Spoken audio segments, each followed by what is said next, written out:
Hello everyone, welcome to my channel.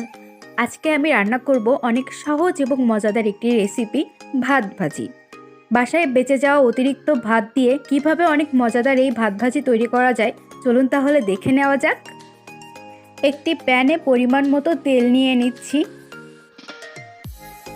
তেলটা একটু গরম করে নিচ্ছি। তেল ভালোভাবে গরম হয়ে যাওয়ার পরে আমি দিয়ে দিচ্ছি রসুন কুচি। রসুন কুচিটা একটু নেড়ে চেড়ে নিচ্ছি, আর এর সাথে আরও দিয়ে দিচ্ছি শুকনো লঙ্কা কুচি। এবার শুকনো লঙ্কা এবং রসুন কুচিটা আমি কিছুক্ষণ ভেজে নিব। এতে করে শুকনো লঙ্কা এবং রসুন থেকে অনেক সুন্দর একটা অ্যারোমা বের হবে। এবার এর মধ্যে দিয়ে দিচ্ছি পেঁয়াজ কুচি এবং কাঁচা লঙ্কা কুচি। এবার একসাথে সব কিছু নেড়ে চেড়ে নিচ্ছি। এখন এর মধ্যে আমি দিয়ে দিব পরিমাণ মতো লবণ এবং পরিমাণ মতো হলুদ। এবার সব কিছু ভালোভাবে মিশিয়ে কিছুক্ষণ ভেজে দিব। খুব বেশি আমি এখানে ভাজবো না, পেঁয়াজটা জাস্ট নরম হয়ে আসা পর্যন্তই ভাজবো।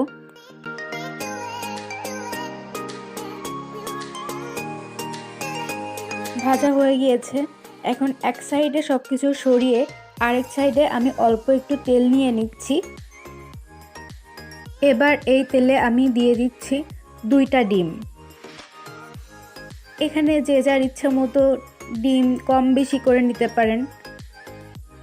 আমি এখানে 2টা ডিমই নিয়েছি। 2টা ডিমে যতটুকু লবণ লাগে ততটুকু লবণ আমি এখানে দিয়ে নিচ্ছি। এখন ডিমটা আমি একদম ঝুরি ঝুরি করে ভেজে নিব।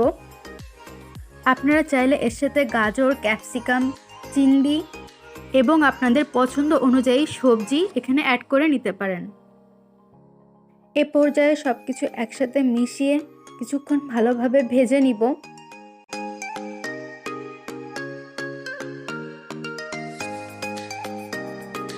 তো ভাজা প্রায় হয়ে এসেছে। এখন এর মধ্যে ভাতগুলো দিয়ে দিচ্ছি।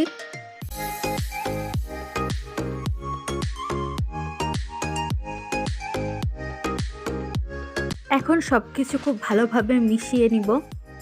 ভাত ভাজি কিন্তু অনেক সহজ এবং সিম্পল একটা রেসিপি।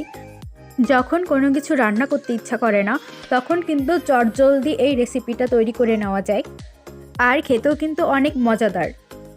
এখন আমি এর মধ্যে দিয়ে নিচ্ছি শুকনো লঙ্কার গুঁড়া।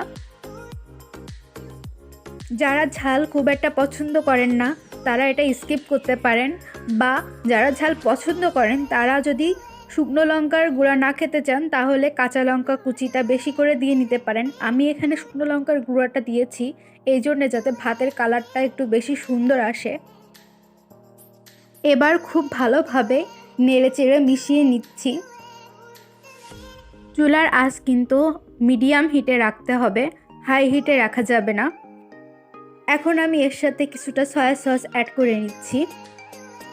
সয়া সস দিলে কিন্তু ভাত ভাজিটা খেতে অনেক বেশি মজা লাগে। এখন সব কিছু খুব ভালোভাবে মিশিয়ে নিচ্ছি।